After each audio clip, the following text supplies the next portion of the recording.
Y esperen un segundito.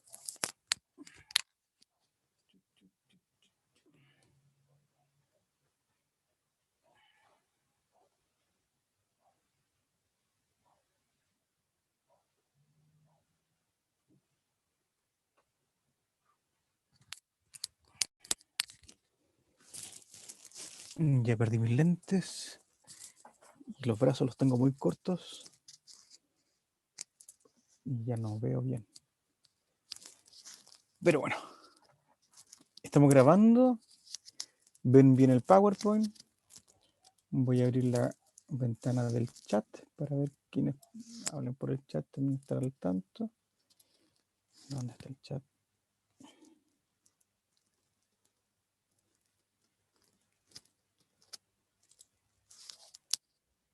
Ahí está la Paulita diciendo ok.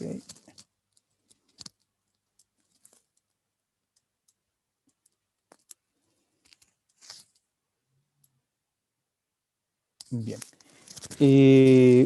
Bueno, estas clases, nosotros ya terminamos las clases para la primera parte, para la prueba que está en la primera parte. Y mañana les voy a subir un cuestionario y también les voy a mandar la guía para el práctico de ecografía de análisis del periodo fetal. ¿De acuerdo? Eso lo voy a hacer mañana. Así que no se me olvide, ustedes me lo cobran. ¿Alguna otra cosa que queramos hablar? Ya, y lo que estaba planteando yo es que nosotros ya tenemos todas las clases de la primera parte y ahora parto el segundo módulo, la segunda parte de este curso, donde vamos a ver sistemas. Y estas clases son de transición, en que hemos visto el periodo fetal, y ahora vamos a ver la clase de placenta. Y empezamos con todos los que son sistemas, y partiremos con el sistema cardiovascular, que es uno de los primeros sistemas que se ve funcionando dentro del embrión del feto.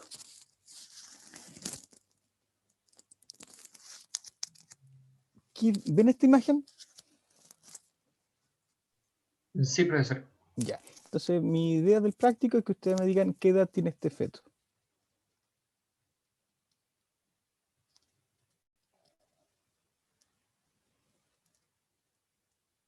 ¿Cómo lo harían? ¿Cómo sabrían ustedes la edad?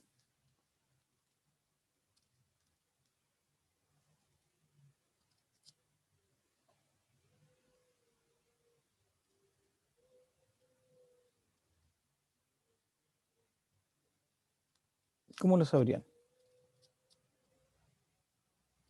¿Qué método utilizarían ustedes para saber la edad de este feto? ¿Midiéndolo? Midiéndolo, ya, entonces podríamos medirlo. Entonces, para eso necesitaríamos tener una referencia de la foto, la proporción. Y ustedes han visto que las publicaciones, los fetos del libro, etcétera, tiene una barrita acá abajo. ¿Han visto? Sí. Ya. Esa barrita, igual que en los mapas, es la proporción del tamaño. Y en los mapas uno mira y dice 500 kilómetros, 1000 kilómetros, 100.000 kilómetros. Y uno, tomando esos puntos, uno puede más o menos saber qué distancia hay entre aquí y Sao Paulo, por ejemplo, en un mapa. O si esto fuese un centímetro, es una rayita de un centímetro, uno podría calcular 1, 2, 3, 4, 5, cuántos centímetros tendría aquí este efecto. Ya, pero aquí no tenemos esa barrita. Entonces, ¿qué otra cosa podríamos utilizar? Las características que presenta como tal el feto, Ya, desarrollo de mano, de los dedos. ya, y eso está en el Carnegie. ¿Se acuerdan las tablas de Carnegie? Entonces uno podría ver la morfología. Si uno analiza, como tú dices, los dedos, cómo están los miembros, las proporciones, mira, la cabeza es un poco menos del 50%. Si fuese el 50%, tenemos casi el final del periodo organogenético, por lo cuanto este está un poco menos del 50%, por lo cuanto ya está dentro del periodo fetal. ¿Ya? Ahora, se supone esto no tiene 6 meses. ¿Por qué no tiene 6 meses? Porque no tiene el ojo formado, menos las orejas. Por lo cuanto, ¿qué tamaño tienes más o menos?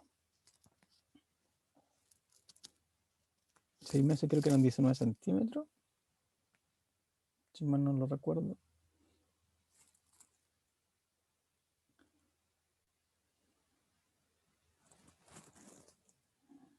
Sí, más o menos. ¿Qué edad tendría esto? ¿Está de término del periodo fetal o al principio del periodo fetal? ¿Qué creen ustedes? Principio. Al principio.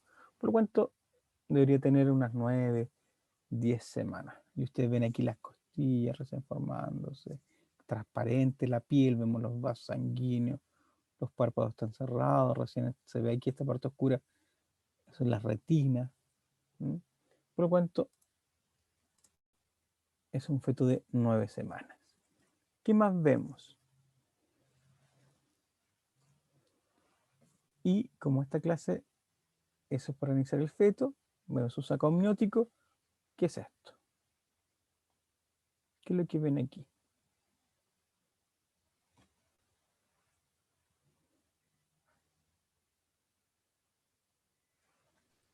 La placenta. Placenta. Ya, pero ¿está la placenta completa o incompleta? Incompleta. Y entonces, ¿qué parte de la placenta estamos viendo aquí?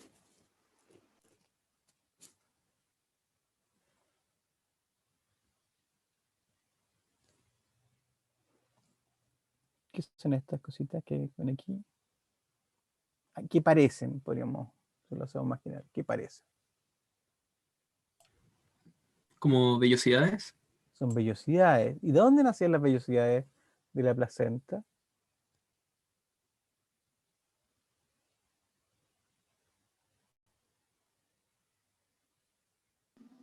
No estoy segura, pero del sincitio trofoblasto. Muy bien.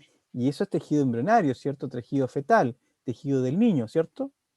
Sí. Ya, entonces esto es propio del niño. Estas vellosidades entonces serían la parte fetal de la placenta. ¿De acuerdo? Y vamos a conocer que entonces que la placenta tiene dos partes, una parte materna y una parte fetal. ¿Ya? Y en la parte fetal encontramos estas vellosidades. ¿Pero qué le pasó a estas vellosidades? ¿Dónde está la parte materna? ¿Qué pasó aquí?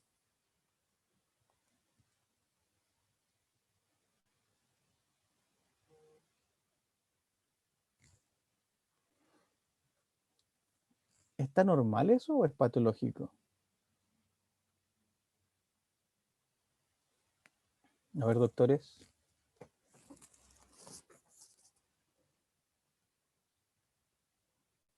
¿Es normal o anormal?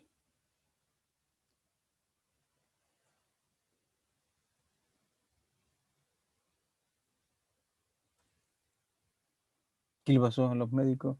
Ya pues, necesito un diagnóstico. ¿Normal o anormal? ¿Es normal ver esto? Laura, ¿qué Yo iba a decir? creo que es anormal. Ya, pero ¿qué sería? ¿Producto de qué sería esto? Mm,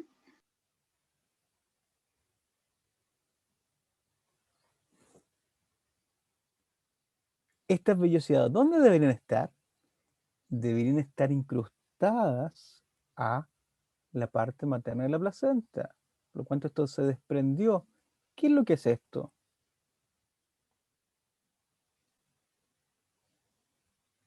¿Esto estaba implantado o no estaba implantado?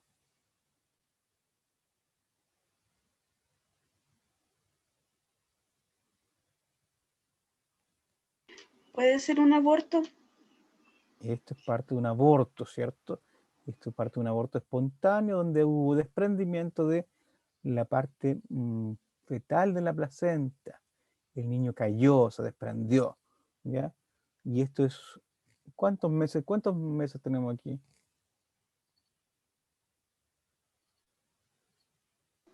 2 meses y una semana.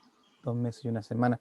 Por lo cuanto, la mayor parte de los abortos ocurren espontáneos dentro del primer trimestre, ¿ya? Por eso, generalmente dicen, hay que esperar el primer trimestre para decirle a la gente que estamos embarazados, porque puede ocurrir muchas cosas. Y aquí lo que ocurrió fue que el niño se desprendió y cayó. Y esta foto debe estar tomada muy temprano porque vemos aquí la sangre de un color bastante brillante, ¿ya? Por lo cuanto es sangre fresca. Por lo cuanto esta foto está tomada en los primeros estadios. Y lo que aprendemos de aquí son las estructuras y las vellosidades coriónicas. ¿Mm? De esta manera, estas vellosidades, ¿ya? ocurren su formación a partir del día 14. Antes del día 14, lo que nosotros hablamos fue de las lagunas de sangre materna. Desde la implantación, más o menos sexto, séptimo día, hasta los 13 días, hay periodo lacunar. ¿Por qué se producen las lagunas de sangre materna? Porque hay ruptura de tejido, hay entrada de sangre, hay ruptura de vasos sanguíneos, hay un proceso temprano edematoso, donde el edema, ¿ah?, y también la sangre empieza a alimentar al niño. Es el periodo lacunar. Después veíamos que a la madre no le gusta que la implante, por lo cual empieza a cambiar el endometrio. El endometrio, entonces, hablamos de dos etapas. Una etapa en la implantación, ¿m?, que es la etapa de decidua temprana, edematosa, y un periodo posterior, que es la decidua fibrosa o decidua tardía. Entonces el endometrio se pone decidual. ¿Para qué? Por una parte para alimentar al niño, y en una segunda etapa para formar parte de la parte fibrosa de la placenta, y eso también involucra que todo el endometrio cambie, aumente la cantidad de colágeno, por lo tanto se reduce la glándula, solamente queda la parte placentaria a nivel del disco placentario. Y cuando tenemos disco placentario, hablamos del periodo cotiledonario, de los 2 meses hasta el nacimiento. Y vamos a hablar de lo que es el cotiledón, que es parte de la placenta, de la parte materna de la placenta.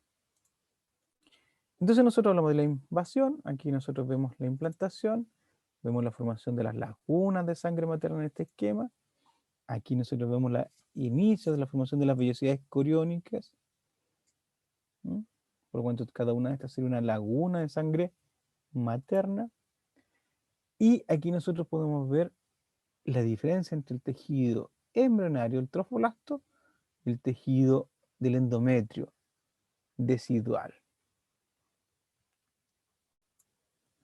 ¿Cómo vemos las células de la decidua? ¿Quién me las caracteriza? La pueden comparar con esta. ¿Son iguales estas células con estas? Son de mayor tamaño. ¿Cuáles? Las de la decidua. Las de la decidua. Si tú ves los núcleos, son casi del mismo tamaño. ¿Por qué? Porque son núcleos diploides, ¿cierto? Y están proliferando por mitosis. Y acá vemos muchos nucleolos. ¿Por qué vemos tantos nucleolos? Porque células que nos están dividiendo. Y las vemos grandes, mucho citoplasma. ¿Y por qué tienen tanto citoplasma? Porque se ponen edematosas, porque empiezan a acumular líquido. ¿Y qué le pasa a las células cuando le aumenta mucho el volumen? ¿Podrán reventar? ¿Podrán romperse? Sí. Ya. Y empiezan a ver estos espacios. Estos espacios llenos de líquido. ¿Ya? Líquido en el intersticio, en los espacios entre las células. Empiezan a haber espacios entre las células llenos de líquido. ¿Por qué? Porque al reventarse la célula empieza a acumular líquido. Y aquí, esto que está aquí, espero que vean bien el color. ¿Qué son?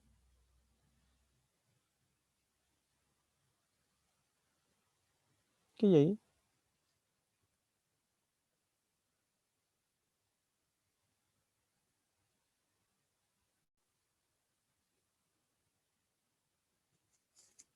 ¿Ven estas vesículas? Llenas de líquido, pero estas están dentro de las células, se están rompiendo. Estas características son células que están en un periodo tipo necrosis, donde están reventándose, típico de esa muerte celular, pero por edema. Producto de la inflamación. ¿Y qué es lo que hay aquí? ¿Qué color tiene? ¿Es sangre? Sangre, ¿cierto? ¿Qué es lo que ha pasado? Se han empezado a romper los tejidos, y ¿qué hace eso? Induce que entre sangre. muy parecido a cuando uno se golpea, entra sangre. Pero ¿qué es lo que pasa ahí? Se forma un coágulo, ¿ya? ¿Y qué es lo que pasa? Se forma fibronectina, se forma matriz extracelular, se reconstituye el epitelio y se cicatriza todo y se regenera, ¿cierto? Hay un blanqueamiento, los macrófagos limpian las células blancas. ¿Y qué es lo que pasa aquí? Aquí no hay coagulación. ¿Por qué? Porque el embrión, el tejido, va a provocar factores anticoagulantes. Y aquí lo que va a provocar es que se acumulen la sangre. ¿Para qué? Para empezar a alimentar al trofoblasto y después al embrión. Entonces estamos viendo la decidua temprana, ¿cierto? Alimenticia. De esta manera, del punto de vista morfológico y entre comillas topográfico, se definen 3 tipos de deciduas. Aquí nosotros vemos cómo nuestro embrión, nuestro feto, en este caso estamos hablando de periodo fetal, ha crecido, se ha formado como una ampolla. ¿Qué hay dentro de la ampolla? ¿Te han hecho alguna ampolla alguna vez?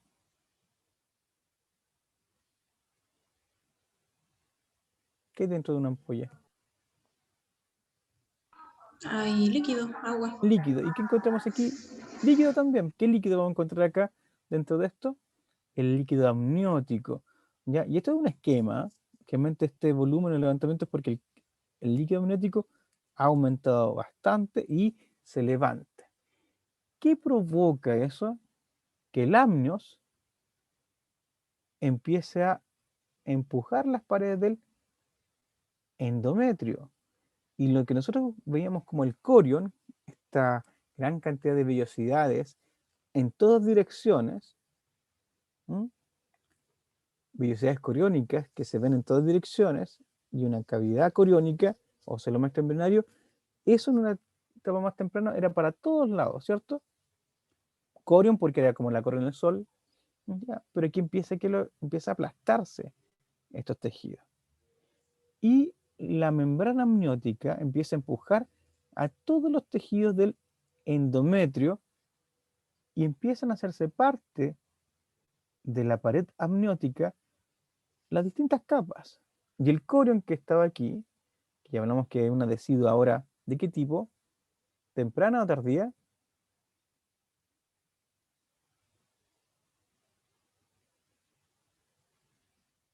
¿Edematosa o fibrosa?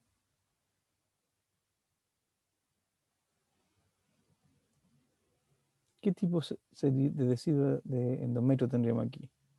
¿Fibroso o edematoso? ¿Qué creen ustedes? ¿Alguna opinión? ¿Me entendieron?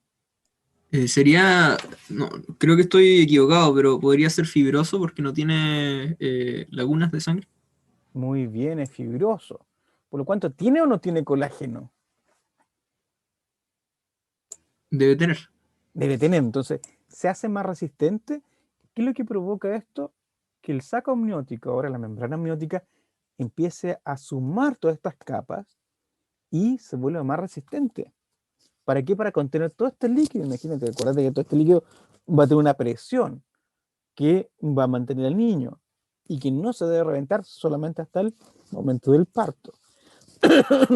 Por eso nace muy pequeñita el epiblasto, el saco amniótico, crece en volumen, y a medida que crece empieza a sumar todos los tejidos del epitelio del endometrio interno, ¿ya? Todo lo que es la decidua fibrosa, tardía, el epitelio externo del endometrio, parte del corion, también del trofoblasto que está aquí, que forman el corion liso, también se suma, por lo cual encontramos muchas capas dentro de la membrana amniótica. De esta manera, vamos a hablar de 3 regiones de este endometrio de embarazada. Una región que va a estar bajo el disco placentario. Ustedes ven aquí que a medida que creció el amnios, todo lo que está atrás se vuelve corion liso, es decir, no hay vellosidades coriónicas.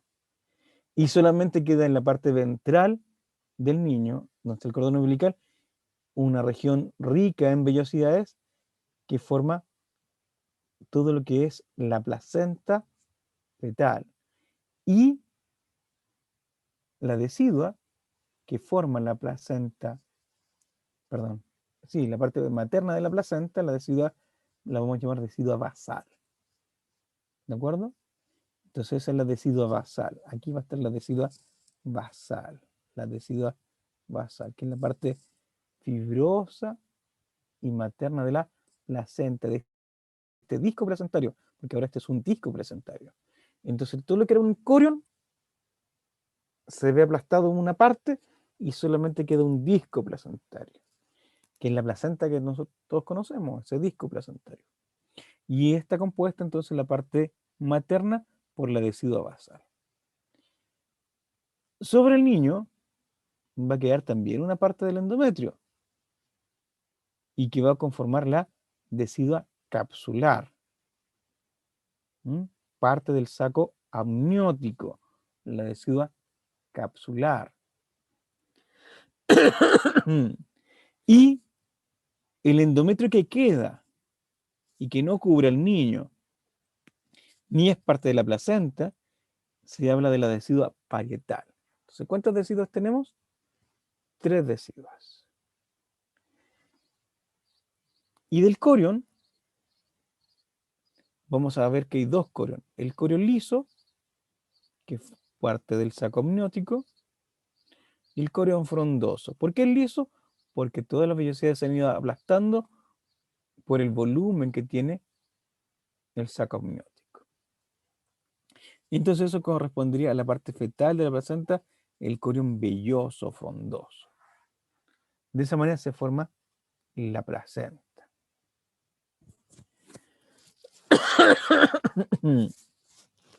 Vesícula umbilical, aquí dice saco vitelino porque es un texto más antiguo. La vesícula umbilical, ¿dónde queda? Dentro del cordón umbilical. Ahí ven toda esa proyección. Ahí se va a perder como un relicto. Observen aquí. Estamos viendo la parte de la decidua basal. Y dentro de la decidua basal van a empezar a ver como estructuras que recubren las vellosidades. Si yo corto una de estas estructuras, que son como una copa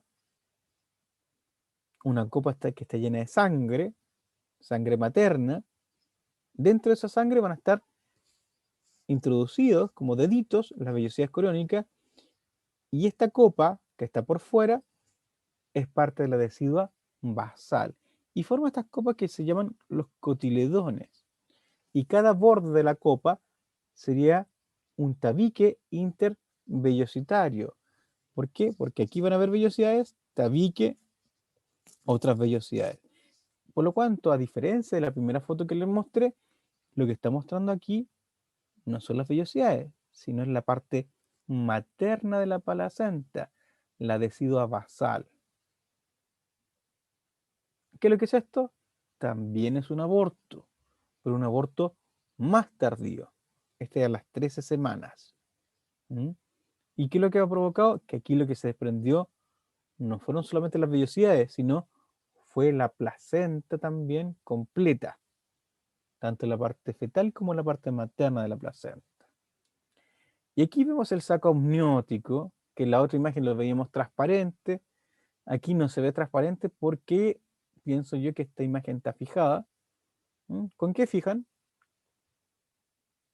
Si hablo de fijación, ¿a qué me estoy refiriendo?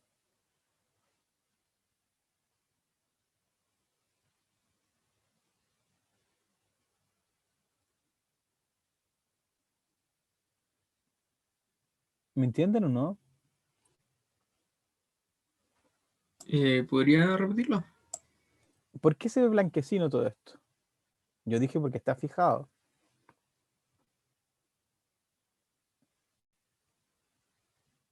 ¿A qué me refería con fijado?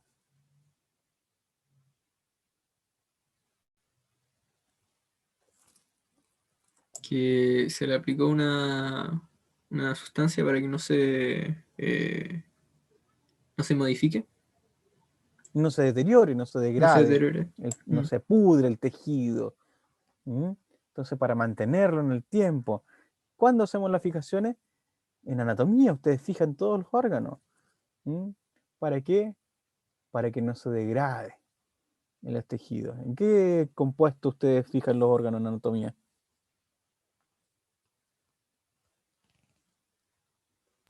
Con formalina.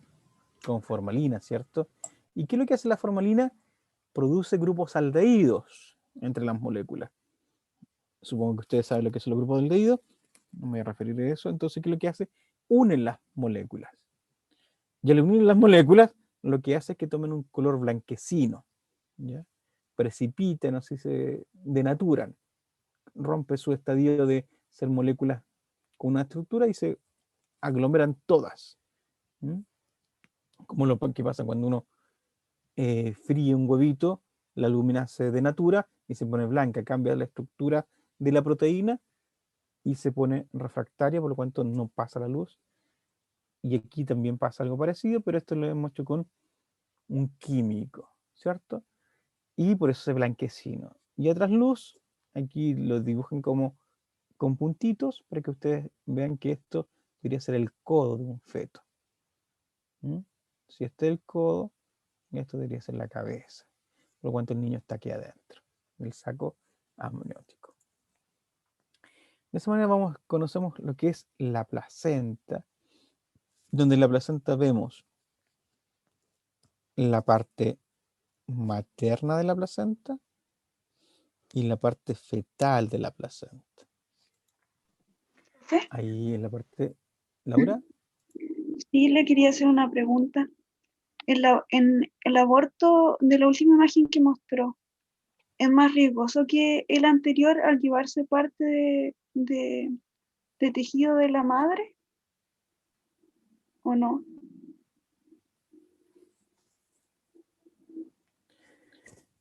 ¿Riesgoso para quién? ¿Para el niño? Sí, 100% los dos. Riesgoso para la madre, el primero es más, por el tamaño que tiene, es menos traumático. Este otro es mucho más traumático. ¿De acuerdo? Ahora, los abortos en sí son naturales, no causan problemas en la madre. ¿Ya? ¿Por qué? Porque el mismo organismo se encarga de, posteriormente a la caída del niño, reconstituir y hacer que caiga todo este endometrio y reconstituir el endometrio anterior. Por lo cuanto, en general, son traumáticos desde el punto de vista psicológico para las madres, desde el punto de vista físico ya se recuperan casi naturalmente. ¿De acuerdo? Ya. Es distinto cuando este aborto es hecho por raspaje. ¿Mm? ¿Cómo es eso? Porque recuerden que hay países que hasta el tercer mes se puede abortar por criterio de la madre, que no quiere tener el hijo, y ella tiene la opción de abortar.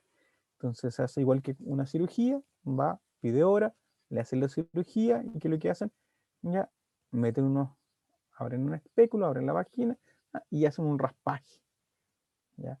Y ese sí es traumático en el sentido de que si el raspaje no es correctamente hecho, tiene un nombre técnico, pero no me acuerdo en este momento, alguna vez hice una clase de eso. Y si queda un pedazo de la placenta dentro, ese tejido va a seguir creciendo. ¿De acuerdo? A diferencia de esto, que generalmente es una salida completa de los tejidos, y que lo mismo sabe, si queda un pedazo de placenta por raspaje, como ahí hay sangramiento, como ahí hay ruptura de tejido, estas células se pueden penetrar más o pueden mantener una vascularización, y eso puede provocar que hayan tumores placentarios posteriores. ¿Mm? Por lo cuanto ahí hay un riesgo. Pero también se le hace estimulación hormonal, se provoca como posteriormente una menstruación inducida, como la pastilla el día después, y lo que se provoca es como una limpieza del endometrio para evitar todos estos problemas. Por lo cuanto los abortos también son controlados hasta el tercer mes. Después del tercer mes sí son más peligrosos, tanto para la madre como para el niño. Bueno, el niño va a morir de todas maneras. Bueno, hablemos de la placenta. De esta manera, ¿qué partes tiene la placenta? ¿Qué partes reconocemos aquí? Primero, las partes que conocemos. Primero, por fuera, vamos a hablar del miometrio. Ahí está el miometrio.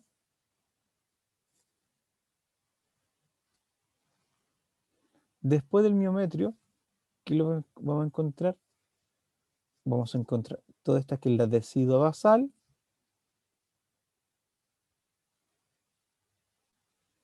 Vamos a encontrar como proyecciones de la decidua basal los tabiques intervellositarios.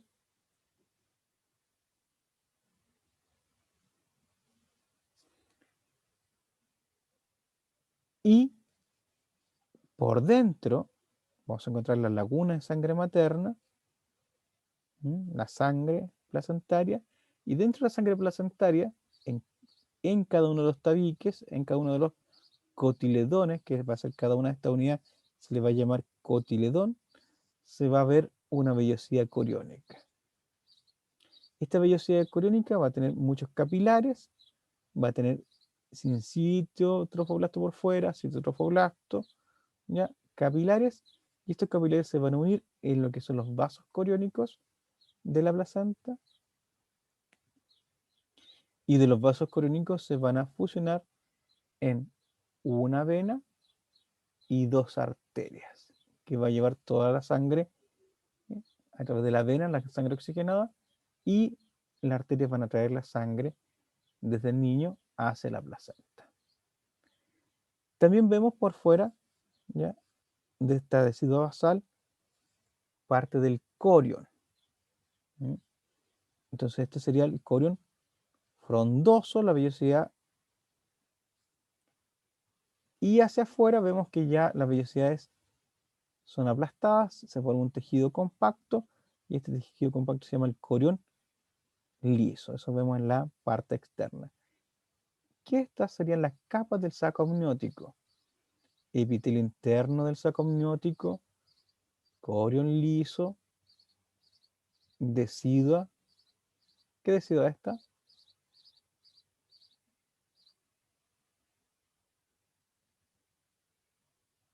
¿Qué decidua es? La cápsula, endometrio,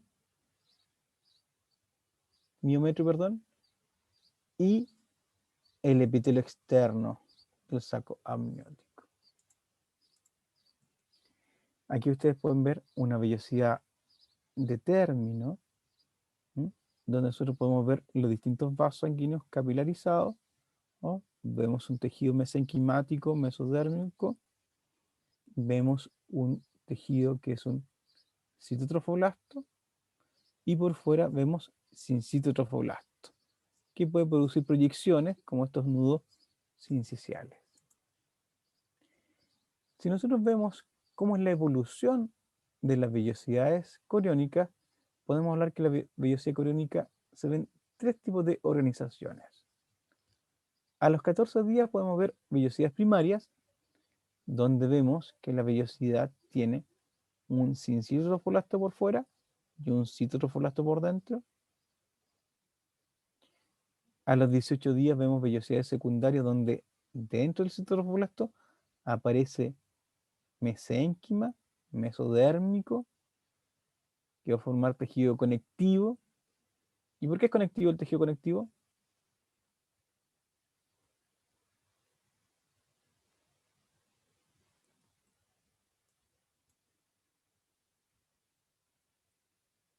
Cuando uno habla de tejido conectivo, ¿por qué es conectivo? ¿Qué tiene el tejido conectivo que lo hace conectivo? Contesten, por favor.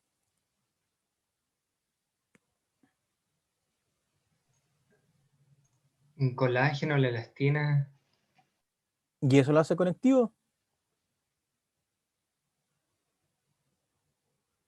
Conectar, unir dos puntos distantes.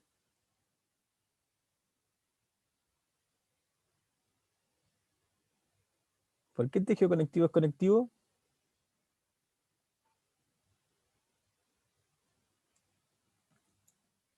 Bueno, Porque permite el movimiento de factores y ¿Y por qué cositas. permite el movimiento de factores? ¿Qué tiene el tejido conectivo que lo hace conectivo? Mi hipófisis se conecta con mi gónada gracias al tejido conectivo que hay en mi cuerpo.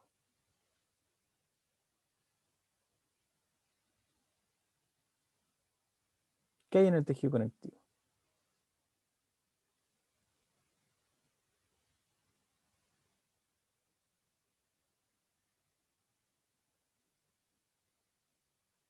¿Qué es lo que hay? Hay vasos sanguíneos. ¿Hay algún tipo de tejido conectivo que no lleve vasos sanguíneos?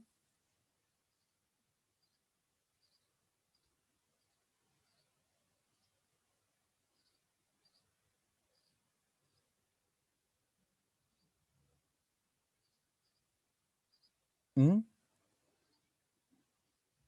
No, no hay.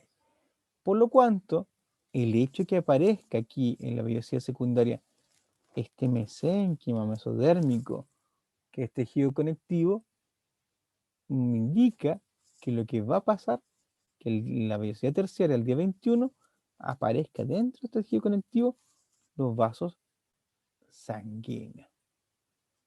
¿Mm?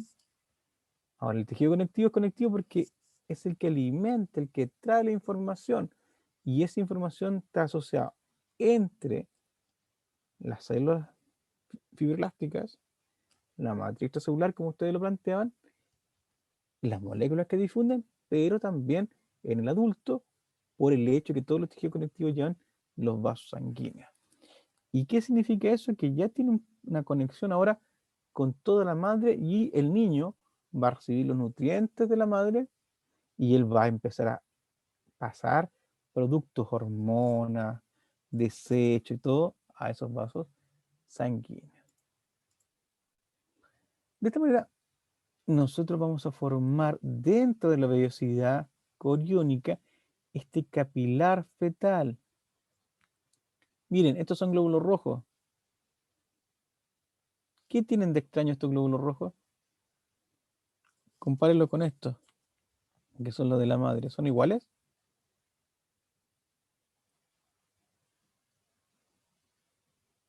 Un día voy a colocar aquí una foto.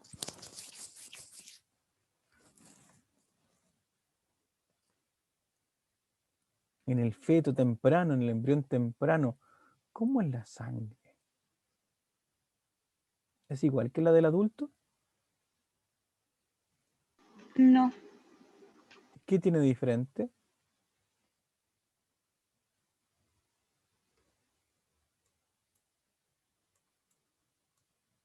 ¿Qué tiene de diferente la sangre de los fetos, de los embriones?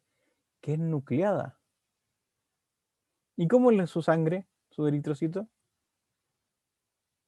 anucleados. Enucleado, ¿cierto? ¿Por qué se utiliza el término enucleados y no anucleados?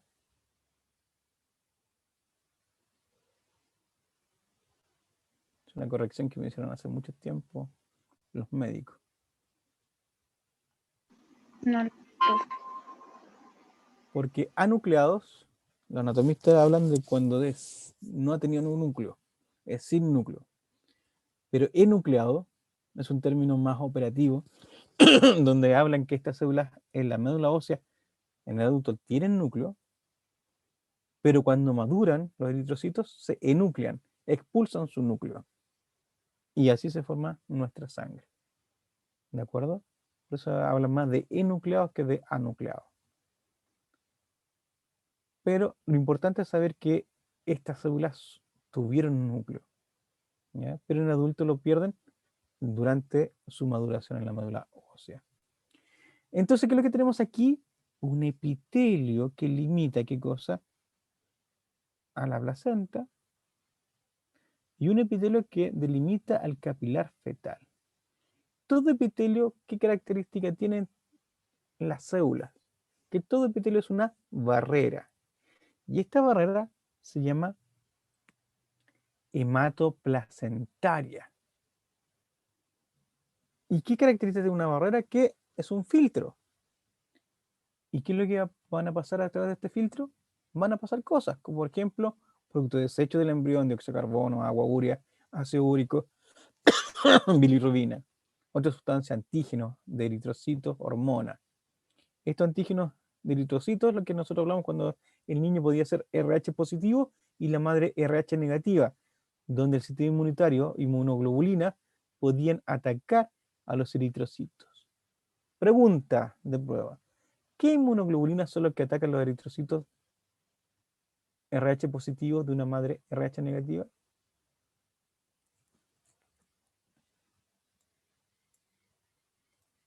¿Qué tipo de inmunoglobulina? La inmunoglobulina G, Inmunoglobulina G. ¿Y por qué esa y no la M y la S? porque no pueden traspasar la barrera ¿Pero por qué no hematoplacentaria. pueden pasar, Ignacio? No lo sé. ¿Cuál es la diferencia entre la inmunoglobulina G y las otras?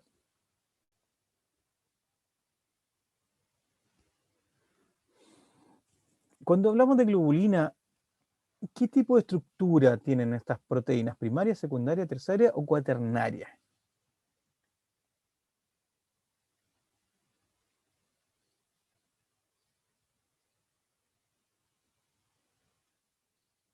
Contesten, por favor. ¿Secundaria?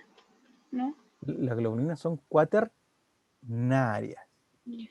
A ver, díganme, ¿cuál es la estructura primaria de una proteína? Los aminoácidos. Un aminoácido. No. La secuencia de aminoácidos. La secuencia lineal de aminoácidos. ¿Ya? Esa es nuestra estructura primaria. ¿Cómo nosotros colocamos una estructura? Podemos producir estructuras primarias de las proteínas a través de calor, a través del pH. Cuando uno denatura una proteína con calor, con pH, eso se hace en el laboratorio, uno puede extender una proteína, ¿ya? Y esa proteína fragmentarla, identificarla, etcétera. ¿De acuerdo? Generalmente eso no pasa normalmente en el cuerpo, no tenemos estructuras lineales más que cuando se traduce. ¿Cuál es la estructura secundaria de una proteína?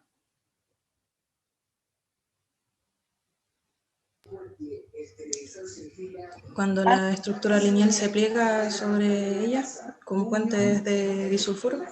¿Vale? ¿Y qué forma eso? Alfa y beta hélice. En el caso de los puentes de sulfuro, las láminas plegadas beta, ¿ya? Y las alfa hélices por la configuración de los aminoácidos que hacen que esta se vuelva una espiral. Entonces ahí tenemos la estructura secundaria en alfa hélice y láminas plegadas beta, estructura secundaria. Y la terciaria,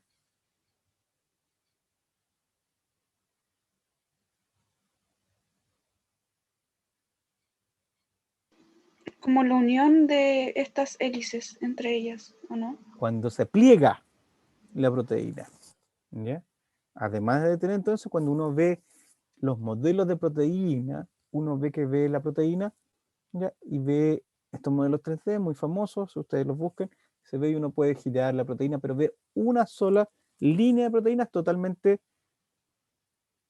mezclada. Por ejemplo, cuando ustedes hablan los modelos de proteína integral de membrana, ustedes ven una sola proteína. Pero, por ejemplo, teníamos nosotros después proteínas que se acomplejaban entre ellas, que formaban unidades porque se asociaban grupos de... ¿Cómo se llama esa estructura? ¿Cómo se llama esa configuración cuando uno tiene grupos de proteínas que se unen entre ellas? Cuaternario. Es la estructura cuaternaria, por lo cuanto cuando hablamos de la globulina, ¿ya?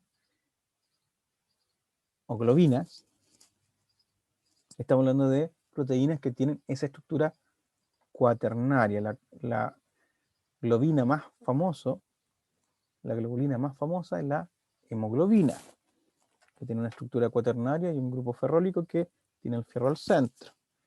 ¿Y qué es lo que pasa?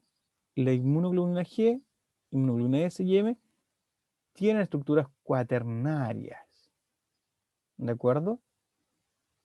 En este caso, la inmunoglobulina G es la famosa griega que ustedes siempre dibujan como un anticuerpo. Dibujan esta griega que tiene dos unidades pequeñas y una subunidad mayor. ¿Ya? Ahí tienen las tres elementos que se complejan en una estructura cuaternaria. Mientras que la inmunoglobulina S y M tienen estructuras mucho más grandes. ¿Ya? Proteínas mucho mayores, son de mayor peso molecular que la inmunoglobulina G. Entonces, ¿por qué pasa la G? Porque es más pequeña y puede pasar. Mientras que la S y la M no pueden pasar.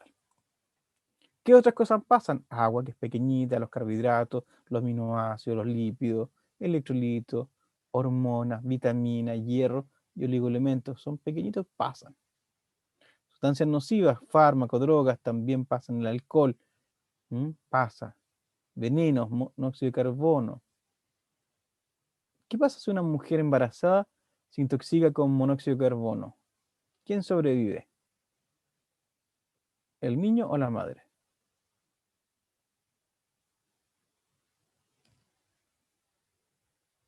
¿Qué hacemos nosotros si tenemos intoxicado con monóxido de carbono?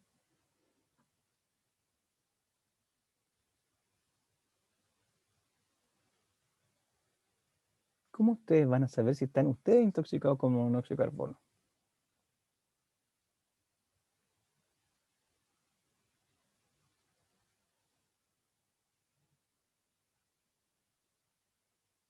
A ver,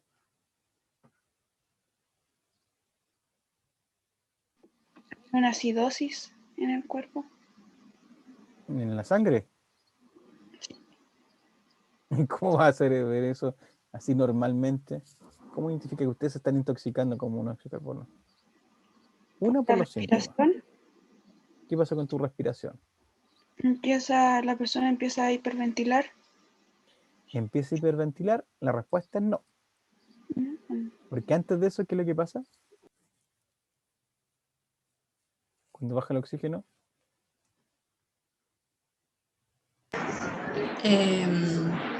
¿Podría desmayarse? la persona se duerme. Confundimos ahí un dormirse con desmayarse. Primero uno se duerme, generalmente con monóxido de carbono. Cuando falta el oxígeno, el cuerpo tiende a dormirse. Entonces, ¿qué es lo que pasa? Uno poco a poco empieza, cada falta el oxígeno, empieza a dormirse hasta que se desmaya. Entonces ahí te vas a morir. ¿Por qué? Porque obviamente va a faltar el oxígeno. Pero si tú tienes, por ejemplo, la cocina encendida y el monóxido de carbono, porque cuando se esta combustión incompleta, ¿qué es lo que vamos a sentir? Picor en los ojos, ¿ya? Un gusto amargo en la lengua, ¿de acuerdo? Y un sueño, una sensación de sueño que tienes que dormir, y como que no lo puedes controlar. Característica ya cuando ya estás muy... Esto es que no puedes levantarte, te flaquean las piernas, ¿ya? Y no puedes moverte. La persona puede estar consciente y no se puede mover, ¿ya? Todas esas características son de la Por eso, ¿qué es lo que hacen ustedes cuando saben eso? Abren las ventanas. Y ahora, la pregunta, desde el punto de vista de la embarazada, ¿los dos sobreviven? Ah, no, perdón, antes de eso. ¿Cómo yo le quito la intoxicación a una persona con monóxido de carbono?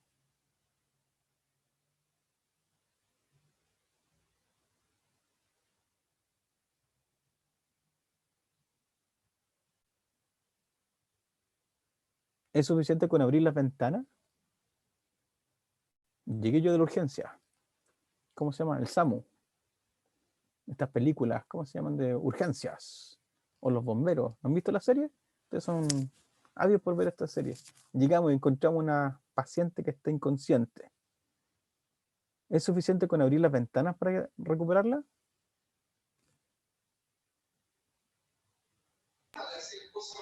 Juan dice que hay que ponerle oxígeno. En el chat. Perdona que se me sí. Hay que llevarlo al hospital. Obviamente que lo vamos a tratar de llevar al hospital, pero antes de eso hay que hacer lo que se llama la reanimación. Ya ponerle, estabilizarlo en el momento. Y para eso hay que ponerle oxígeno en altas concentraciones. ¿Y por qué en altas concentraciones? Porque ¿quién tiene más afinidad por la hemoglobina? ¿El oxígeno, el monóxido de carbono o el dióxido de carbono?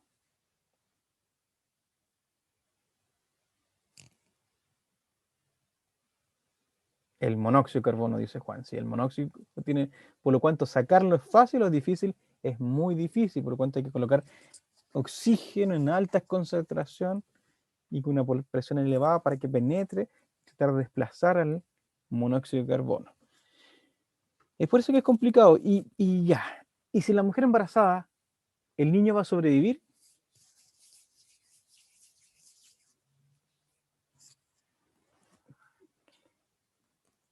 Entre la vida de la madre o la vida del niño, ¿qué creen que va a escoger la naturaleza? ¿La madre? La vida de la madre, ¿cierto? La vida de la madre. Y lo más probable es que el niño muera. Por eso es muy complicado esto de que hablan aquí del monóxido de carbono. Virus como el de la rubiola, citomegalovirus, que pueden producir alteraciones del desarrollo o malformaciones congénitas como es la ceguera, la sordera y problemas del desarrollo del cerebro, del sistema nervioso. Estroncio 90 y Toxoplasma gondii. ¿El Toxoplasma gondii es chico o es grande? Si el COVID pasa o no pasa, no lo sé, no he visto estudios que me hablan del COVID.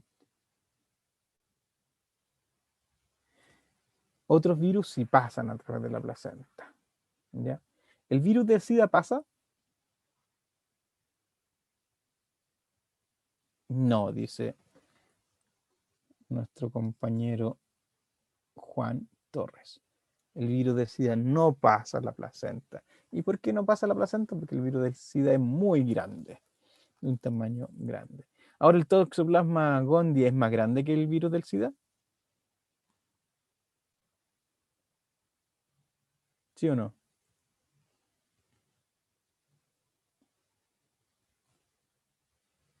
El Toxoplasma dice que no debe, según esa lógica, no debería ser más grande. ¿Por qué pasa? Es más grande que el virus del SIDA. ¿Mm? La toxoplasmosis es un parásito. Pero es un parásito que tiene la capacidad de romper membranas, de romper tejidos, por lo cuanto puede atravesar, ¿sí?, y llegar hasta el niño. ¿De acuerdo? ¿Cuál es el vector que transmite el toxoplasma?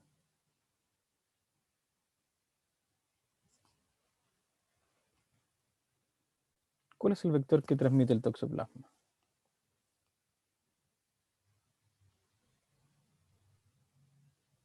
¿No eran las latas de comida? ¿O nada que ver? Disculpa, ¿puedes repetir? No te escuché bien. ¿No eran las latas de comida? ¿Las latas de comida? No sé, no sabía nada de eso. El gato, dicen por acá. ¿Por qué las latas de comida?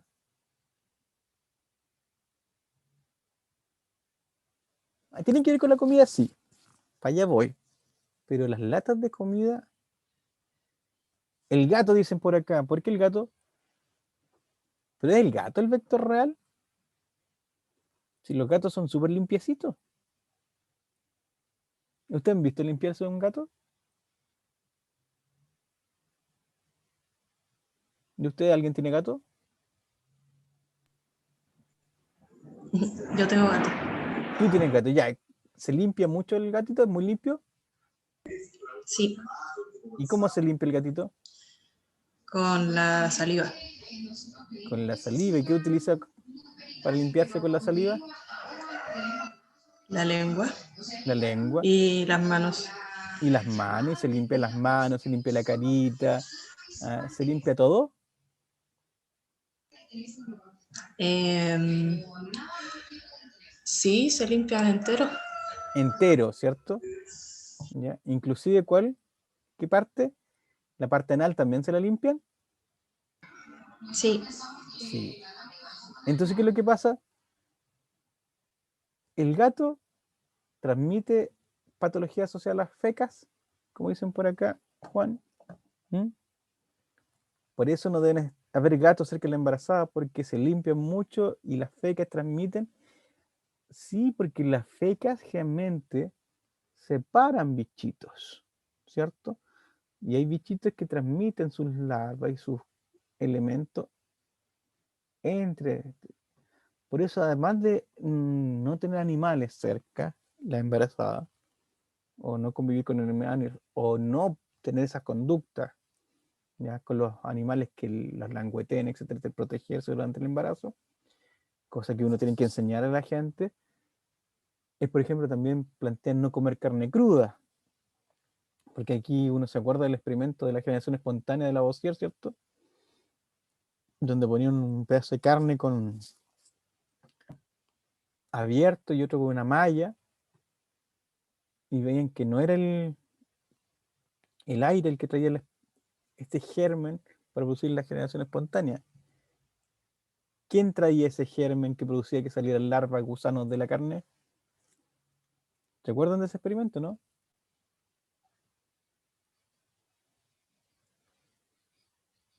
¿Ya no lo pasan en el colegio?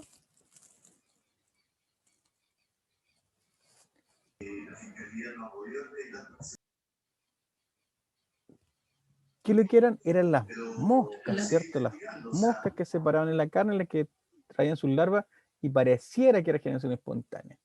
¿Qué tiene que ver las carnes crudas? ¿Qué tienen que ver los gatos? ¿Qué tienen que ver las fecas? Bueno, que las mosquitas separen las fecas. Los gatitos también, estos bichitos, pueden transportar este parásito que está en las fecas. Y las carnes crudas, ¿qué tienen que ver con las moscas? Ah, que la carne cruda, si yo la dejo expuesta, pues yo la tengo, viene del súper y la tengo envuelta. Pero aunque venga envuelta, como los chinitos encontraron ahí unos mariscos que vivían con coronavirus, suerte encontraron uno, que son muy poco probable hacer esa detección de esa naturaleza, pero bueno, uno podrá detectar carnes crudas que vengan. ¿Qué carne cruda podría tener alta probabilidad de tener contacto con las moscas? A ver, Patricio. Pueden ser esos jamones españoles que son como, no sé si ¿El eran jamón ahumados. serrano? Eso, el jamón serrano. Creo que eso también tenía alta probabilidad, pero también tenía otro, creo que tenía un gusanito, de hecho. Un gusanito. El jamón serrano, el prosciutto, que lo tenemos aquí en Capitas Pastene, que también es como el jamón serrano, tiene otra elaboración un poco distinta, tiene un sabor distinto, pero que son carnes secas, que las seca uno en sal. El problema es que cuando, después de pasar por la sal, las cuelgan, las ponen en el ambiente. Desde algunos años yo he visto que ahora las envuelven en malla, pero cuando son artesanales las dejan colgando. ¿Y qué pasa con las mosquitas? Dejan sus larvas. Y ese gusanito que tú hablas, que realmente son larvas, y uno ve que tiene las líneas del tejido, ¿ya? De todas las partes del músculo, esta parte blanca del músculo, ¿cierto? Y las fases que tiene el músculo, y que vemos, de repente vemos unas líneas perpendiculares, que no tienen ningún color, ninguna característica, que lo más probable que sean larvas que se han metido dentro de la carne y que podrían llevar toxoplasma. Por eso a la mujer se le prohíbe también comer carne, producto de la toxoplasmosis, carnes crudas principalmente. Por eso todo tiene que ser cocido para evitar este problema. Y ustedes me dirán, aquí en la Araucanía, ¿las parasitosis son muy frecuentes o poco frecuentes? Hablemos en general, no solamente de la embarazada. Juan dice que de los mataderos clandestinos. ¿Hay muchos mataderos clandestinos?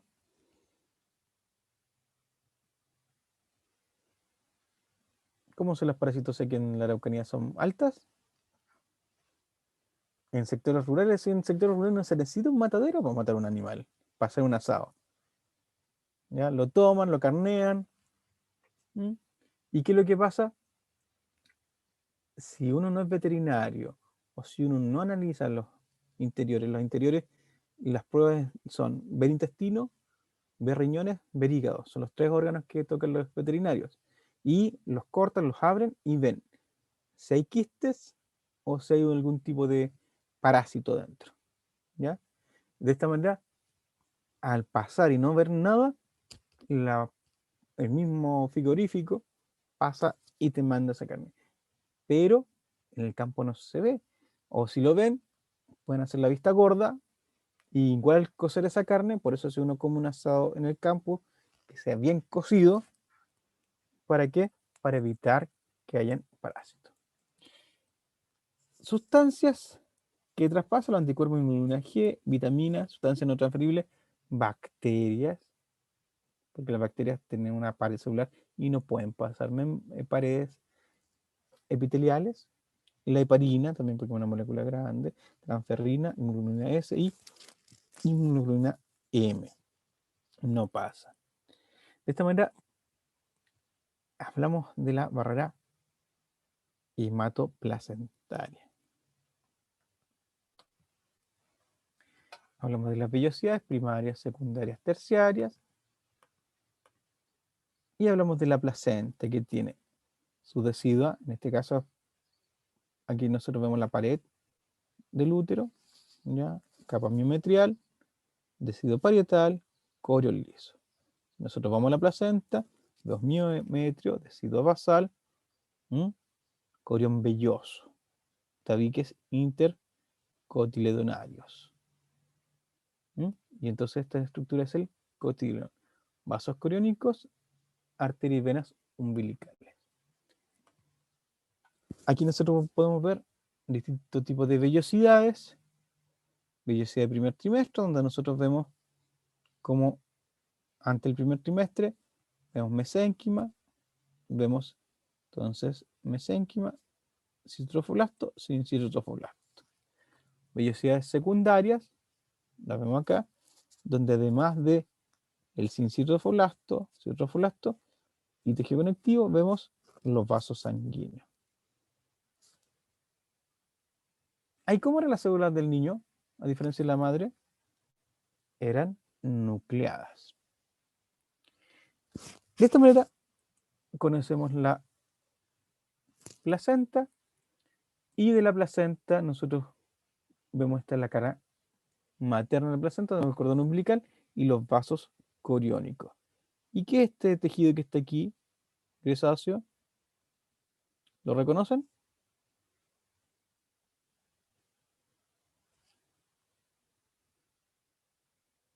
¿Están ahí o se fueron? Aquí estamos. Escuché a dos personas hablar al mismo tiempo. ¿Ignacio? No, le preguntaba si estaba hablando de eso que está en el borde. Es lo que está en el borde y se proyecta hasta acá. Mira, si todo esto está cubierto por ese tejido. ¿Quién es?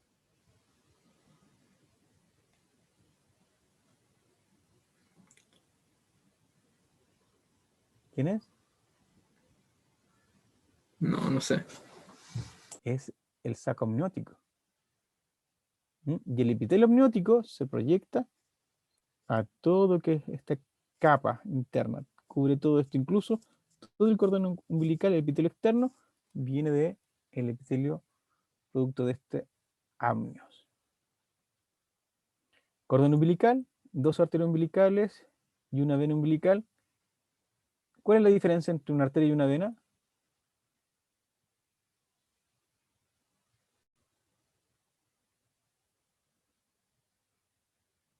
¿Cuál es la diferencia? Si yo le quitara las flechas y los nombres, ¿ustedes sabrían identificar la arteria umbilical de la vena umbilical? El grosor de la pared muscular que tienen. Es casi igual, mira. Sí, pero en el caso de las arterias las hace estar como más redonditas, por así decirlo, como más... no sé cómo explicarlo, pero en el caso de la vena se ve como más aplastada. Tiene más plegamiento.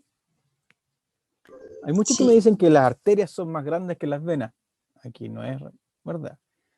¿Qué es más grande, la aorta o la vena porta en diámetro?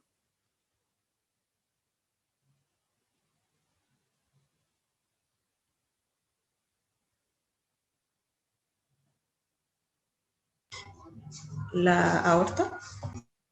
No, es la porta. ¿Quién tiene más lumen? ¿La arteria aorta o la vena porta?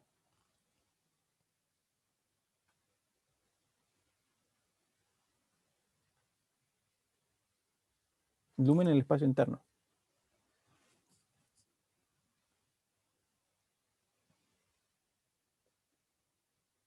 ¿La aorta o la vena porta?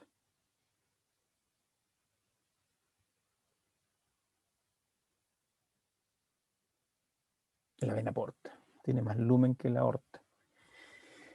¿Quién tiene más capas?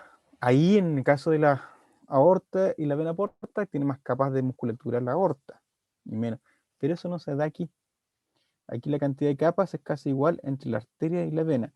La diferencia, sí, que se cumple aquí en la definición, ¿m? Es que la vena umbilical tiene un volumen mucho más grande que las arterias. ¿M? Eso sí se da. Y en este caso, Juan, la vena, la vena umbilical siempre mantiene su calibre. ¿De acuerdo? No se puede colapsar. ¿M? Por esta gran cantidad de musculatura que tiene y por la gran cantidad de colágeno que tiene esta gelatina de Wharton. Esta gran cantidad de colágeno que tiene lo hace hacer un... ¿Han visto las mangueras de jardín? Hay unas mangueras que vienen con unos hilos y esas mangueras no se colapsan. Porque siempre es que pasa cuando uno riega que se te dobla la manguera y se te corta el agua. Estas mangueras verdes que vienen con unos hilos tienen más fibras, por lo cuanto evitan que se colapsen. Esa misma lógica tienen esta gelatina de Wharton. El hecho de que haya tanta gelatina y colágeno aquí impide que se colapse. ¿Por qué? Porque siempre que tiene que mantener el flujo sanguíneo, incluso pone resistencia al corte. Uno siente la resistencia al corte. Hablemos un poco de la parte materna de la placenta. ¿Qué es lo que vemos aquí? Los cotiledones. Y esto que se ve así grisáceo, el saco amniótico que se ha plegado, porque hemos sacado la placenta. ¿Mm? Aquí vemos la cara. ¿Qué cara sería esta?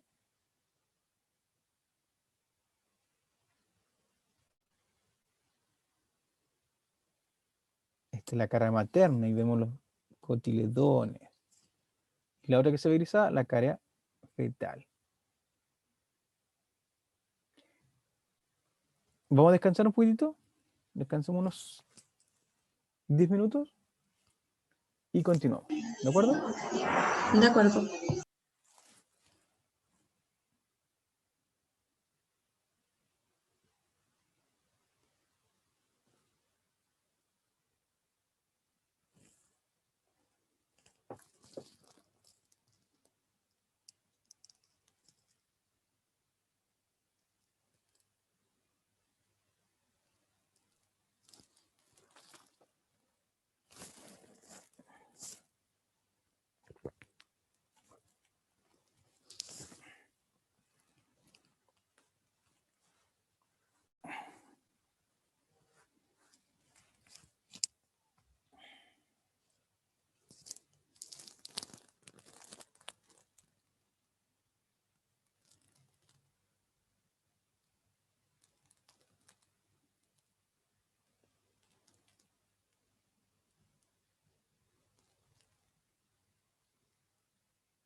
¿Continuamos?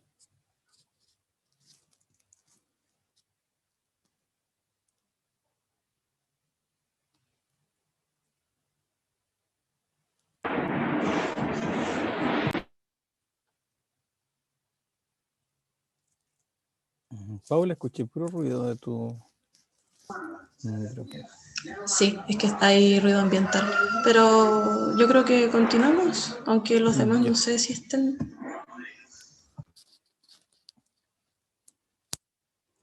¿Los demás están?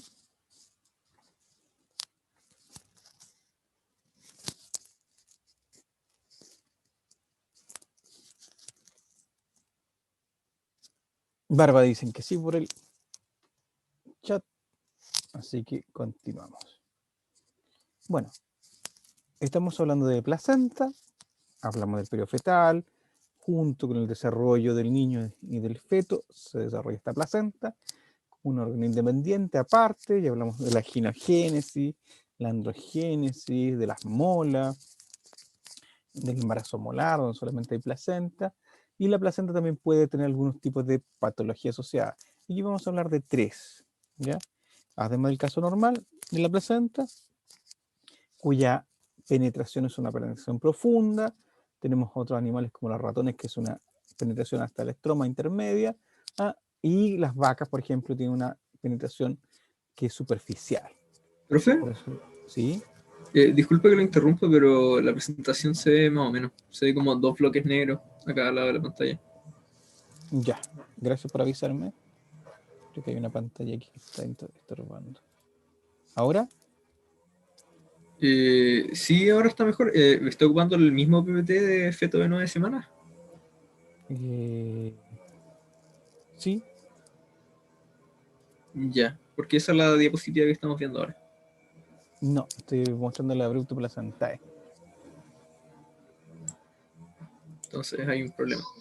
Deje de compartir y comparta de nuevo. Ahí sí.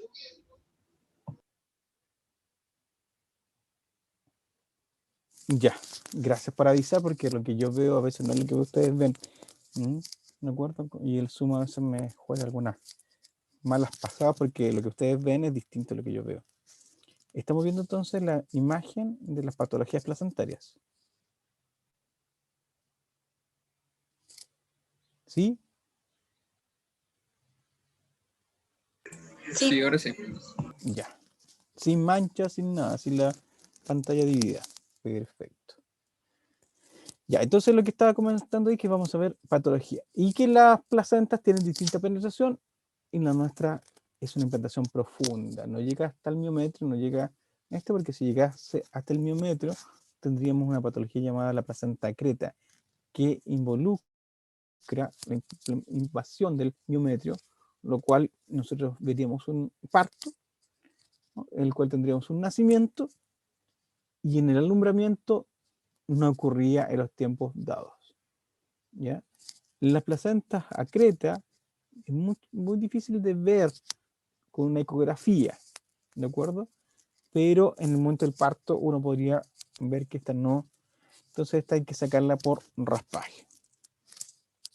Otra patología que se puede dar es la inserción incompleta de la placenta, que a veces viene con sangrado y que produce lo que se llama una abrupto placentada, con un coágulo, ya, o una laguna inmensa, que un coágulo de sangre, lo que provoca problemas del desarrollo del feto, principalmente que disminuye su tamaño. A diferencia de esta, que lo más probable que en este caso de la placenta creta lleve a término un niño, la abrupto placentae ya es de mayor riesgo, ya, porque puede producir sufrimiento fetal. ¿De acuerdo? Entonces, el abrupto placentae es cuando se produce una implantación incompleta, donde hay una ruptura de la placenta que se puede desprender un poco, formando un coágulo, liberación de sangre, y esto puede provocar que la cantidad de nutrientes que pasan de la placenta hacia el feto, o de la madre hacia el feto a través de los vasos espirales, sea disminuida. Otro caso es cuando hay una placentación baja, Y eso provoca que esta placenta se pueda implantar cerca o sobre el cuello uterino. ¿Qué va a provocar eso? Que pueden haber sangrados y pueden haber pérdidas del embarazo, abortos. O, como en este caso,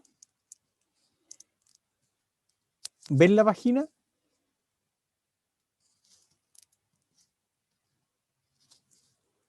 ¿La ven? Esta es la vagina. ¿Ven el cuello del útero?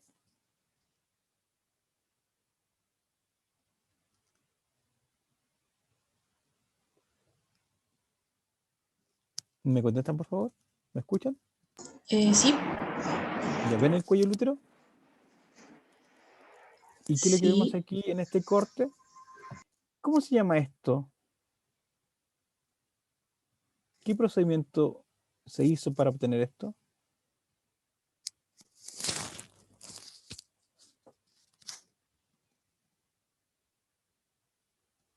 Una histerectomía.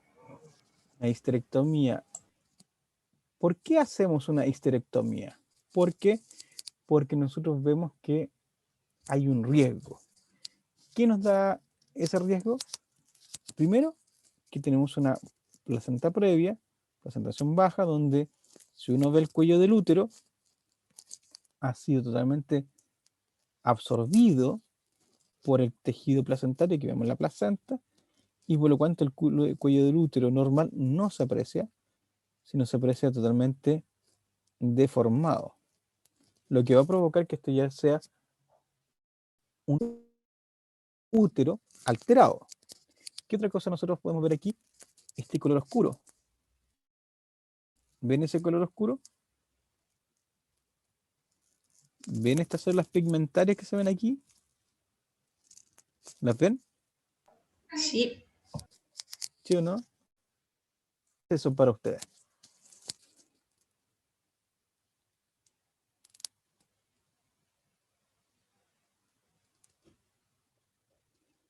Juan dice, coágulos.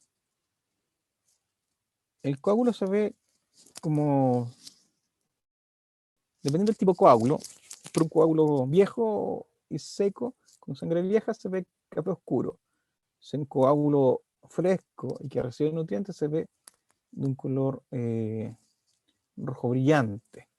Pero aquí yo lo veo oscuro, negro. ¿Qué es eso? Negruzco, ¿qué es eso?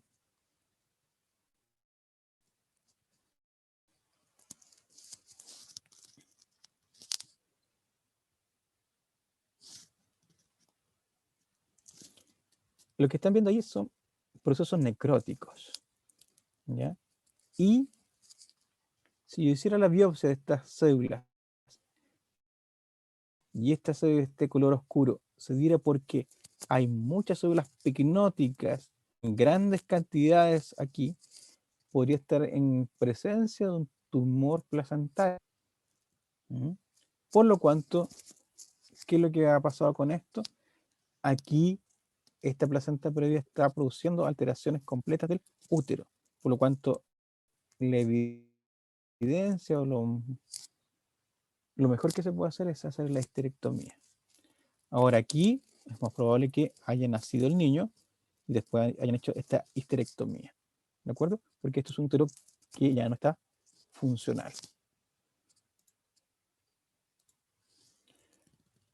Esta clasificación placentaria ya la vimos los mellizos también. ¿Cuántas placentas hay aquí? Hay 2 placentas. ¿Cuántos cordones umbilicales? Hay 2 cordones umbilicales.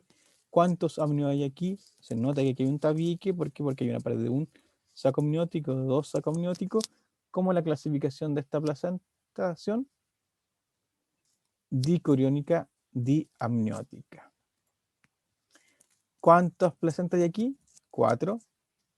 Tetacoriónica, por lo cuanto también es tetraamniótica.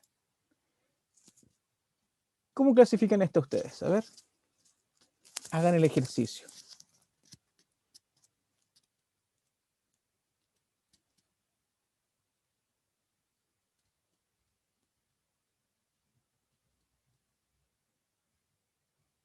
¿Cómo sería esa presentación? ¿Cómo la clasifican?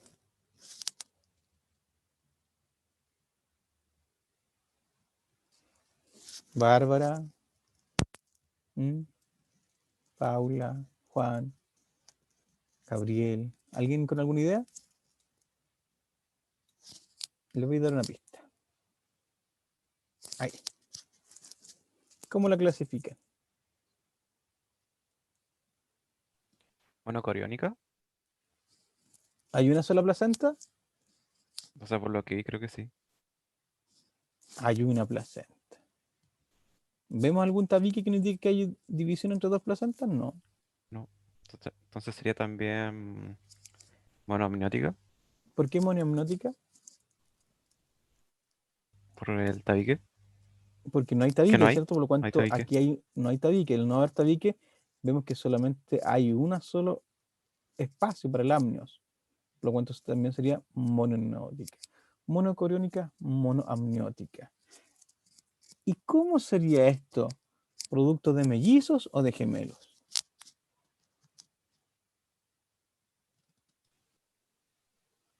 Gemelos, ¿cierto? Muy bien, Juan. ¿Mm? De gemelo, entonces sería monocigótica, monoamniótica, monocoriónica, porque es el único tipo de desarrollo que nos lleva a este caso.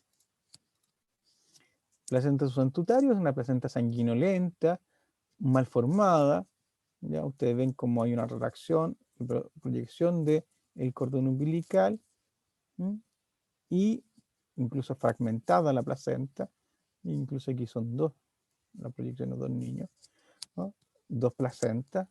¿Y qué es lo que significa eso? Que aquí está una placenta funcional que puede producir alteraciones en el niño. Las molas, esta es la parte genética de las molas, la tarea que les di. Y la mola completa, donde nosotros, el niño, ¿qué es lo que pasa? Se disuelve o se mezclan sus células con las células placentarias, y estas células globosas que son aquí son células del embrión que están mezcladas con las células placentarias. Y aquí está la mola incompleta, donde vemos pedazos del embrión dentro de la placenta. Placenta con meconio, ¿ustedes saben lo que es el meconio? ¿Qué es el meconio? La caca de la guagua. ¿Toda la La caca de la primera. guagua se llama meconio? La primera caca. La primera caquita. Entonces, ¿qué es lo que pasa? Este meconio se ve verdoso por la gran cantidad de bilirrubina, y el problema de este meconio es que si el niño lo traga, por esto para que ver manchada esta placenta, debe haber hecho sus desechos durante el parto o antes del parto, y si lo hace antes del parto y traga ese meconio, puede producirle asfixia y que el niño muera. Por eso es peligroso. Si uno hace palpación y detecta meconio, hay que llevarle una cesárea de inmediato. Aquí Entonces, vemos ¿sí? el meconio se libera en el útero nomás. El meconio se libera durante el parto, y si ya hay ruptura del amnios, ¿Ya? ¿m? Puede hacerse en el útero. ¿M? Porque el amnios ya se ha plegado. Entonces el niño está ahí flotando, y si hace meconio, eso puede mezclarse con todo, con el útero, con la placenta, con todo, y con el niño. Alteraciones que vemos a veces estos pliegues o los velos de la inserción del cordón. Vemos a veces estos pseudonudos, que son proyecciones de los vasculares. ¿Se cuentan los pseudonudos? Sí, se cuentan el número, porque esto también tiene una alta incidencia con alteraciones vasculares en los niños. Y este es un nudo verdadero de producto de un giro, que ven aquí el color oscuro por hipoxia, que va a producir el sufrimiento fetal. Un cordón, una circular del cuello, y el niño ya está listo para nacer. Me había quedado una parte de la clase anterior. Espera que se me pierdan la...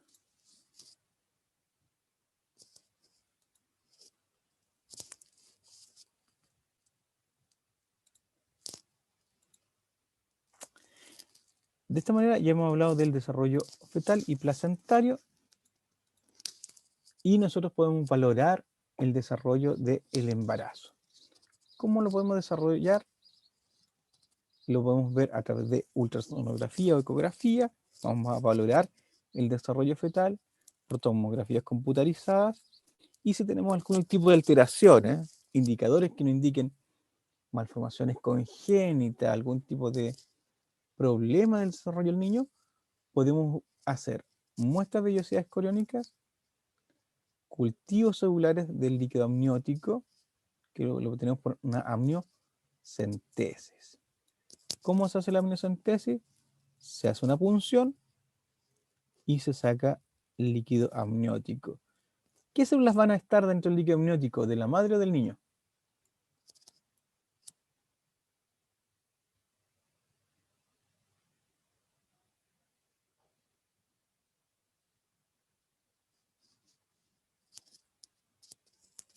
¿Están ahí?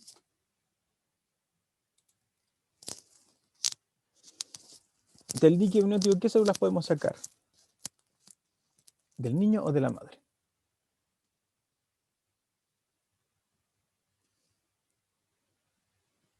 No, no son células madre. Célula madre es un concepto, no es el origen. Las células madre son células que son troncales, capaces de producir tipo de tejido.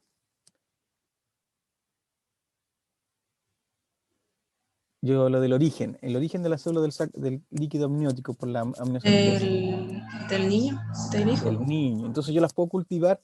¿Podría saber la genética del niño con esas células?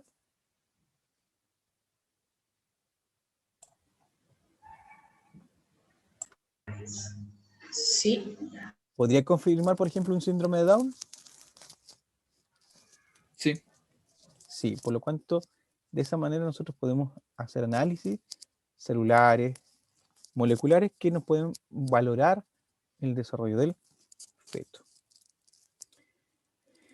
Entonces la ecografía, que es lo que vamos a estudiar nosotros, nos va a permitir el cálculo de la edad del feto, confirmación de embarazos múltiples, diagnóstico de anomalías placentarias, localización de la placenta cuando sospecha de placenta previa, diagnóstico de embarazo ectópico, seguimiento del desarrollo folicular. Todo eso lo comprenden, ¿cierto? Cualquier cosa me preguntan.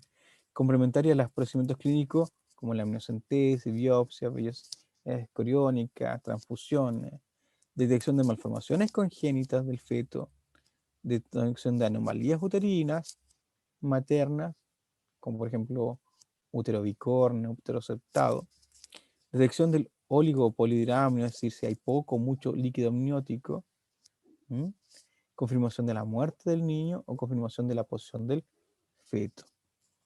Entonces, para eso todos usamos la ecografía. Y ustedes ven como hay una cirugía, esta está en el Carson y esta es una cirugía renal que se hace antes de que nazca el niño, con el niño todavía dentro del líquido amniótico, respirando. ¿Por qué? Por el cordón umbilical. Ahí recibe el oxígeno. Bueno, y el niño va a nacer, y cuando nazca, ustedes lo van a recibir y lo van a evaluar. ¿Cómo lo van a evaluar? A través de ciertos indicadores. Este no es el único, ¿de acuerdo? Este es uno de los más utilizados, que es el ABGAR, donde al niño se le ve su color de piel, su frecuencia cardíaca, su reflejo, el tono muscular y la respiración. Y las siglas son de apariencia, por el color de la piel, de pulso, por la frecuencia cardíaca, de los gestos, por los reflejos y la irritabilidad que tenga el niño, la actividad, para determinar si el niño se mueve o no se mueve, por el tono muscular, y R, de la respiración. De ahí viene el acrónimo ABGAR. De esta manera, les vamos a dar, si tiene estos 5 elementos, les vamos a dar a cada uno 2 puntos. Por lo cuanto, si tiene los 5, el máximo de un ABGAR es de 10. ¿Qué pasa si yo tengo un niño con 5 de ABGAR? ¿Qué van a hacer ustedes?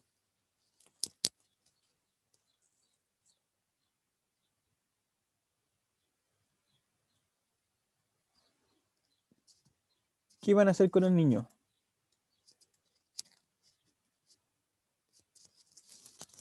A la UCI, dice Juan.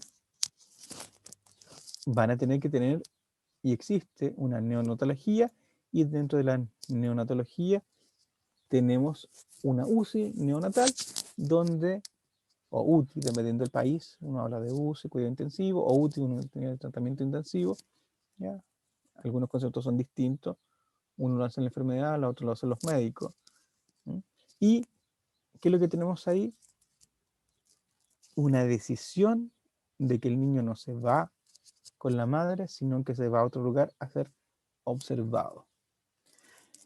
De esta manera, ¿cuándo tendría 5 puntos? Cuando las extremidades estén azules, cuando tenga una frecuencia menor de 100, cuando tenga reflejos y irritabilidad muy poco, ¿m? Cuando solamente tenga poca flexión, poco movimiento y la respiración sea débil o irregular. ¿Qué significa un Apgar de 0? Que el niño está muerto, ¿cierto? Donde no vemos que respire, no tiene tono, no hay frecuencia cardíaca y puede ser esta azul, producto de la hipoxia al no respirar. De esta manera el Apgar es un sistema de valoración del niño al nacer. Bueno, chicos, hemos hablado bastante hoy, hemos aprendido bastante. ¿Algún tipo de pregunta? Mañana vamos a comenzar con cardiovascular, ¿de acuerdo?